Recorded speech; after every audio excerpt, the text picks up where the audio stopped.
Inflación. De todo eso vamos a hablar ahora con todo el equipo de Desafío 2022. Está el señor Mariano Tilly, politólogo. Bienvenido, Mariano, ¿cómo va? Buenas noches. ¿Todo en orden? A todas. Bueno, buenas noches para todo el equipo. Y está el señor Antonio Caló también de la CGT. Antonio, bienvenido, ¿cómo anda? Bueno, arranco por usted. Dale. ¿Cómo está viendo este momento tan particular? Bueno, yo hace rato que vengo diciendo que el acuerdo se iba a producir. Yo tengo una buena relación con todo el gobierno, con Alberto, con el ministro Guzmán, una relación y siempre confié en lo que ellos decían y bueno, hoy se da la pauta que el Senado va a votar. No es un acuerdo, es un entendimiento con el fondo. Peor hubiese sido si se entraba en default. Yo creo que acá hay muchos compañeros periodistas avesados, ya lo pasamos en el 2001, cuando entramos en default, ¿qué le pasó a Argentina? Desocupación total. La UON en ese momento se había quedado con 60.000 trabajadores. La UON en ese momento tuvo que afrontar un concurso económico que no existió en el mundo, en el país, 200 millones de dólares. Tuvo que despedir a 10.000 trabajadores que trabajaban dentro de la UON. Eso fue el default que yo lo viví y yo fervorosamente apoyo y avalo lo que hace el Senado y bueno, más lo que hace el señor presidente y lo que hace todo su equipo. Antonio, ¿le preocupa los tironeos internos que han habido en estas horas y Siempre hay demás? tironeos, en todos lados hay tironeos. Donde hay un problema colectivo, yo también lo tengo en mi organización, esto es normal. Si no hubiese tironeo, las cosas no salían tan caras como están saliendo. Sería un régimen militar, blanco, como ya lo vivimos, y esto es la democracia, y hay que saber aprender y vivir con la democracia. ¿Y usted se anota en algún lado en la interna? Algunos dicen que sí, que están anotados. Con Alberto Fernández. Bueno, está anotadísimo. Con Alberto anotadísimo, sí. Y con el equipo económico que tiene, y con los ministerios que tiene, yo tengo... ¿Pero usted quiere que se rompa el Frente de Todos? No, para nada. Si no hay Frente de Todos, no hay... No. Vos fijate que la oposición, están los radicales, están los del PRO, no sé cuántos juntan para poder ganar una elección. La elección se gana con todo. La elección que tiene el 51% de los votos. Bueno, el Frente de Todos tuvo la inteligencia, la compañera Cristina, que le hago homenaje y el honor que merece siempre la señora Presidenta, a pesar que hay mucha a pesar que hay mucho que le destona, la señora vicepresidenta fue siempre política, fue presidenta de la Nación 2 veces y sacó el 54% de los votos en primera vuelta, sí. Sacó, después de Perón, que sacó el 64% de los votos, la señora sola sacó el 54%. Así qué que buen le equilibrio debe que se mandó. Antonio dijo que está con el presidente, pero habló maravillas de Cristina. Sí, un equilibrista perfecto. Está muy bien. Le va a hacer una pregunta el señor Mariano Martínez. Con mucho usted gusto. No se opone. No, por favor. Bueno, que es nuestro experto en ¿Cómo temas te va, sindicales. Mariano? Bien. ¿Qué tal, Caló? Me acuerdo que hace unos años la UOM en particular había tomado una opción distinta dentro del peronismo y en elecciones que hacían entre los delegados era abrumador el respaldo a Cristina Fernández de Kirchner, distinto de lo que había optado la cúpula del gremio en ese momento. No quiero quedarme en esa anécdota, pero sí... No te escuché la pregunta. No me quiero quedar en esa anécdota, pero sí preguntarle cómo se ve hoy desde el gremio y desde la CGT en particular las consecuencias de esta tensión interna. ¿A dónde puede desembocar, creen ustedes? No, la tensión interna tienen que haberlo, pero todo tiene que pensar en el país. Yo en la UOM, con este problema interno que hay, con el problema de la pandemia, en un año crecimos 23.000 puestos de trabajo, cuando con Macri, que no había interna, no había tironeo, perdí 70.000. Ahora, usted recién decía, no desea que se rompa, pero ¿qué cree que va a pasar? Me interesa. Basta de la unidad como siempre. Todo el mundo sabe, dentro de la política, que si no hay unidad no ganan las elecciones. Solo hoy en día en la Argentina, solo no lo gana nadie. Mirá lo que te digo, solo no lo gana nadie. En mi opinión, Caló, perdóneme, y de los tironeos en la economía y esta cuestión de la concentración en lo que tiene que ver con los precios y la canasta de los argentinos, ¿qué piensa usted Por de esta eso historia? yo creo que ustedes son un canal que es ecuánime con lo que dice, por eso cuando me invitó él, que varias veces está invitando, no pude venir, pero hoy te vine a responder la invitación que hizo. La economía está creciendo. La economía está creciendo el 16%. Sí, por los empresarios le preguntaba. Los empresarios siempre, los empresarios no tienen bandera. A ellos no les interesa la plata, no les interesa si vos comés o no comés. Eso es lo que interesa. Qué duro, durísimo. Eso es lo único que interesa, llevarse cosas para su molino. Le hablan nomás de sacarle una retención de 4 o 5% para pagarle la comida a la gente que no tiene, que es desocupación, y saltan, te comen la yugular. ¿Y sirve dialogar con empresarios cuando a esos empresarios Yo con los usted los empresarios caracteriza? con los empresarios metalúrgicos tengo excelente relación. No buena, excelente. Y si no te invito... Bueno, pero los acabas de matar. No, pues ellos no son los de la retención. Las retenciones son del campo. No van a estar muy felices. No, para. Estoy hablando de lo del campo. Entonces, Hablemos. Él me preguntó una cosa. Son dos cosas distintas. El gobierno se tiene que sentar con el campo. Hablaremos, Si usted lo caracteriza como un empresariado, el del campo, que no le importa si la sociedad come. No importa. No importa. ¿El gobierno se tiene que sentar a dialogar en esos términos con esos empresarios? Yo me animo a dialogar con todo. Si me pone el diablo, también diálogo, si el diablo quiere dialogar. Nunca me opuse, traté de dialogar con todo el mundo. Yo soy un tipo dialoguista, soy un tipo que me gusta dialogar, soy un tipo de consenso. Sé que los acuerdos tienen que dialogarse. Nosotros nos diferenciamos, los seres humanos, de los animales por el habla. Aprovechémoslo, si no seríamos animales. Antonio, espéreme un minuto que quiero que Mariano Tilly nos dé una opinión sobre este momento político, económico complejo, ¿no? A ver, en primer lugar, hay que decir algo que hay que repetirlo, que quede bien claro, que el gobierno no eligió dialogar con el FMI. El gobierno tuvo la necesidad de hacerlo por la deuda que dejó el gobierno anterior. Claro. Eso es importante resaltarlo. Ahora bien, cuando uno se sienta en una mesa de diálogo, como cualquier mesa de diálogo, y Caló lo debe saber muy bien, las personas que se sientan en la mesa no tienen el mismo poder. Eso del diálogo y el consenso es muy interesante, pero alguien tiene más poder para imponer condiciones y otra persona tiene menos poder y tiene que luchar para conseguir ese. Bueno, los trabajadores lo saben bien, ¿no? Hay un ejemplo muy claro sobre la historia del peronismo, perdónenme que me meta con la historia, pero los trabajadores decían que cuando tenían que negociar con los sindicatos, con los empresarios, con Perón se pudieron sentar en la mesa. Es decir, antes de Perón estaban parados, ¿sí? Los empresarios sentados y los trabajadores parados. Eso significa igualar al menos algunas condiciones de diálogo. Ahora bien, ¿qué es desigual? Es desigual. Sentarse con el FMI es desigual, ¿sí? Porque las condiciones... Es cierto que uno puede perder cierto tipo de soberanía en algunas cuestiones donde el FMI viene a mirar tus cuentas.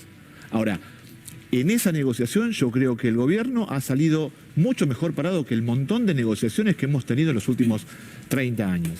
Entonces, eso es lo que hay que tener en cuenta. Respecto a la unidad, pero si querés después hablamos de la unidad. Dale, ahora hablamos de la unidad. Primero le quiero escuchar a Cintia García, bienvenida. ¿Qué tal? Buenas noches, Pablo, a todos, compañeros, audiencia. Mira, un dato, porque recién Antonio Caló, que lo saludo, decía, le preguntaban sobre la posible ruptura o por qué se podría romper el frente de todos. A mí me parece que no es un problema de unidad. No es la unidad o la no unidad lo que va a romper el frente de todo. Lo que va a romper el frente de todo y lo va a implosionar si no se soluciona es la falta de cumplimiento de una agenda electoral. Si vos en 2019 dijiste que entre los bancos y los jubilados estabas con los jubilados y hoy los bancos siguen ganando fortunas y los jubilados ganan 4 tanques de nafta, entonces no es un problema de unidad. Es un problema de agenda electoral. Bueno, la unidad es una condición necesaria, tal vez no suficiente, ¿no? No, es que el tema es parece que por ahí. Lo que pasa es que la unidad puede ser una trampa. Atención, yo estoy... Uy, qué duro esto. Sí, y yo esto lo charlo, y lo charlo con muchos compañeros y compañeras. Porque puede ser una trampa, porque la unidad es unidad ¿para qué? ¿Unidad con qué rumbo? Bueno, para cumplir con la agenda electoral. Bueno, entonces, pero no siempre se plantea esa unidad. Unidad para cumplir con la agenda electoral, lo dijiste vos, no lo escuché yo. Unidad para cumplir con la agenda electoral. No hay una propuesta concreta. Entonces, perdón, porque recuerden que cuando se estaba conformando el Frente de Todos y entonces había que Massa se incluía el Frente de Todos y se saldaban las diferencias porque era necesaria la unidad, era unidad hasta que duela. ¿Se acuerdan de esa frase? Pareciera ser que esa ahora es unidad mientras no me duela a mí, ¿no? Hay un sector del Frente de Todos que dice unidad mientras no me duela a mí. Entonces, me parece que tenemos... ¿Cómo es eso? ¿A quién te refieres? Bueno, ¿viste? Porque hay un sector del Frente de Todos que se corre de los debates de la unidad. porque ni siquiera quieren participar de un debate de la unidad. Cintia, mejor Pero- perder las elecciones que arriar banderas, entonces. No voy a entrar No es chicana, no es chicana. yo sé que no es chicana. Parece nomás. Yo sé que no es chicana y si lo fuera no la voy a contestar. Me parece que lo que hace falta es un debate profundo sobre el rumbo de este país. Ya está. El acuerdo con el fondo ya está. Yo le quería preguntar a Caló si a él le preocupaba el acuerdo con el fondo, porque está a favor usted, pero Caló, ¿qué piensa usted de que el fondo nos audite las cuentas a partir de ahora cada 3 meses? Yo no tengo problema. Si vos haces las cosas bien, ¿por qué tenés problema que te auditen? Porque te corren el arco, por ejemplo. Pero yo no tengo problema. Vos te hago la pregunta si vos hubiese preferido que haga default. Contestame. Yo creo que no. Decilo con todas las letras. No, porque hay una tradición del gobierno argentino de honrar las deudas. Pero yo creo que no tendríamos que haber llegado a esta situación donde es acuerdo o default, porque el gobierno basó su programa económico en el acuerdo con el fondo. Entonces, hace 2 años, cuando Alberto Fernández ganaba las elecciones, el plan económico no tendría que haberse basado en el acuerdo con el fondo. Entonces, no estaríamos en esta instancia. Cintia, tenías que pagar Pará, 20 mil millones quiero este año, 20 mil millones el otro. O sea, de Ahí alguna le contesta forma- Héctor y voy con vos. Perdón, te hago la pregunta. Cuando Alberto Fernández fue presidente, fue electo por mayoría, porque el contrincante era malo, fue Boca y River, le ganó Boca 4-0 en las elecciones. Vamos a hablar así, yo te hablo en esta jerga que me Yo lo me gusta entiendo hablar. perfectamente. Es la jerga que Perfecto, me gusta. perfecto. La Pero gente cuando también. Alberto Fernández y todo el equipo que se tuvo que hacer cargo, ¿vos esperabas que iba a tener el coronavirus? ¿Esperabas que íbamos a tener 130.000 muertos? No, claro. ¿Esperábamos que iban a tener 8 millones y medio de personas Por eso, recuperadas mientras con el mundo- enfermedad? mientras ¿O el mundo- esperabas la plata que hubo que poner Pero, Caló, para que... claro que déjame sí. hablar, Para yo te sí, escuché. ahora le toca a Fer, Claro que a Fer sí. porque si no, no Claro, podemos estoy de hablar. acuerdo con la pandemia, estoy de acuerdo. Estoy de acuerdo Entonces, con el análisis de la pandemia. ¿por qué no miramos de aquí en adelante cómo se va el plan económico adelante? Había que enfrentar la pandemia, había que comprar vacunas, había que salir al mundo a comprar vacunas. Gracias a la vacuna tenemos ahora 50 muertos, 70 muertos. Yo quería Fernando Borroni. Buenas noches a todos y a todas. Yo creo que la unidad de la dirigencia no es la unidad de lo que el pueblo argentino puede estar esperando. Creer que si la dirigencia está unida, eso no garantiza nada. Hoy hay un intento por sostener una unidad en la que yo creo que hay que sostenerla profundamente, pero hay una fragmentación social terrible a partir de las políticas económicas que dejó Macri y a partir de la falta de políticas económicas de este gobierno, las dos cosas. Entonces, estoy de acuerdo con que la unidad tiene que ser para algo y tiene que ir hacia algún lugar, y que la unidad de la dirigencia son las discusiones de la dirigencia. La unidad en las bases populares son las que terminan consolidando luego una unidad dirigencial. Unidad no es unanimidad. Por lo tanto, si la unidad está planteada desde se acompaña esto o son un espacio marginal, es difícil sostener la unidad. No, si la eso unidad, está claro. si la unidad es entonces entender que la política sí puede discutir, pero en realidad no puede tensionar hasta el punto de que su representatividad limite a la otra. Quiero decir, es cierto lo que dice Caló cuando dice la pandemia. Es indiscutible. Ahora, el discurso de la pandemia, la guerra, la verdad que a esta altura es Marcos Peña diciendo la herencia que nos dejaron. Ya está. Es una realidad. Bueno, hoy se pero cierra una etapa y el empieza una nueva. Sí, Esto pero está- se estamos agota el todos de acuerdo en discurso. eso, ¿eh? Y la sociedad, entiendo humildemente, porque no hablo con toda la sociedad, entiendo humildemente que la sociedad está diciendo, sí, está bien, no nos cuenten la pandemia, porque la vivimos. A ver. La pandemia no imprimía otras cosas. Y cierro con esto. Y al mismo tiempo creo que ese proceso de unidad se tiene que dar con una gestión de gobierno. Si el gobierno dice, si el presidente dice, yo voy a estar primero en la lucha en contra de los formadores de precios, el pueblo lo va a acompañar. Ahora, si creemos que el diálogo contribuye a la unidad, pero sentamos al amo y sentamos al esclavo y le decimos, vamos a dialogarnos, el diálogo, quien fomente el diálogo entre el amo y el esclavo, está del lado del amo. Está No hay claro. duda. ¿Marcarían? Buenas noches, Caló. Buenas noches. Lo quiero llevar estrictamente al mercado de trabajo. Le voy a dar unos numeritos, le pido 2 segundos de Con paciencia. mucho gusto. Argentina, trabajo en negro, 31,5, promedio del 2003 a hoy, 36%, el mínimo fue 23. 12 millones de trabajadores, de los cuales 6 millones son formales, 6 no, o sea, hay 6 millones de tipos afuera. El desempleo antes de la pandemia era 8,9, hoy es 9,6, o sea, todavía no recuperamos el nivel de desempleo de prepandemia. El promedio de 2003 a hoy fue del 9,2 y el mínimo en ese periodo fue del 6,4. Estados Unidos, un mercado de trabajo muchísimo más flexible, entró a la pandemia con 3,5% de desempleo. Después es cierto que estalló al 14%, pero en 18 meses volvió a tener el desempleo en 3,9%.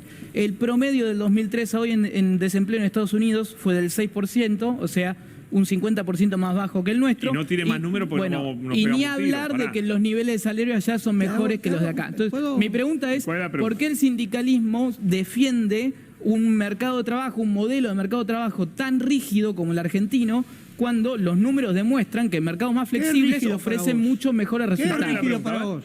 ¿Cómo? ¿Qué es rígido para vos? Rígido es la dificultad que hay para contratar y para despedir. No, vos sos liberal. Vos. Sí, no, sí. Sos liberal. Se te nota Sí, sí, en sí. la pregunta Perdón si que no, hacés. si no lo advertí, perdón. Nunca vas a estar de acuerdo con los trabajadores. No, pero yo Sos pregunto, demasiado yo le quiero liberal. hacer una pregunta.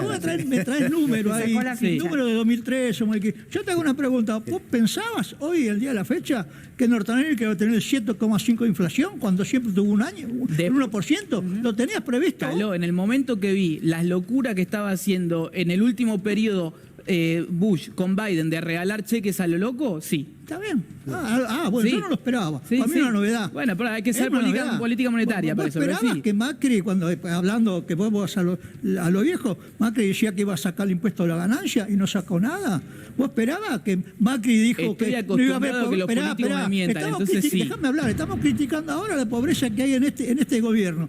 Macri, ¿cuánto nos dejó y no hubo pandemia? Ojo, yo no Y defiendo a estábamos Macri, Caló, yo le estábamos estoy abiertos al preguntando, mundo. le No estoy gloriábamos. preguntando sobre dos Está dando modelos. argumento, no. Pero yo dando preguntar, argumento. tenés un Ahora, modelo si de querés mercado de un trabajo debate que así, tiene el desempleo escuchame. en 3, el otro en 9. ¿Por qué defendemos el modelo que Ahora, tiene 9? Hay que entender que no somos igual que Estados Unidos. Justamente por la regulación que hace que hoy acá tenga 9%. En parte tu pregunta está implícita la respuesta, porque dijiste que en el medio hubo 14 o 16% de desempleo, cosa que en Argentina no sucedió. En Argentina, justamente por las medidas de restricción gobierno. de los despidos y de las suspensiones, El MTP, lo que se logró el fue RT. contener toda esa masa Y hoy de el personas que hoy desempleo- estarían fuera del hoy el mercado desempleo laboral. allá es la y mitad que acá. Sí, pero fuera del mercado laboral lo hubieras tenido toda esa gente durante todo el periodo de la pandemia y probablemente eso hubiera Pero implicado además internaciones y Existe muertes. algo Hablemos de- llamado además- seguro de en el desempleo. Hablemos de, Existe además, algo hablemos de la llamado calidad de empleo que tenés en esos países, ¿eh?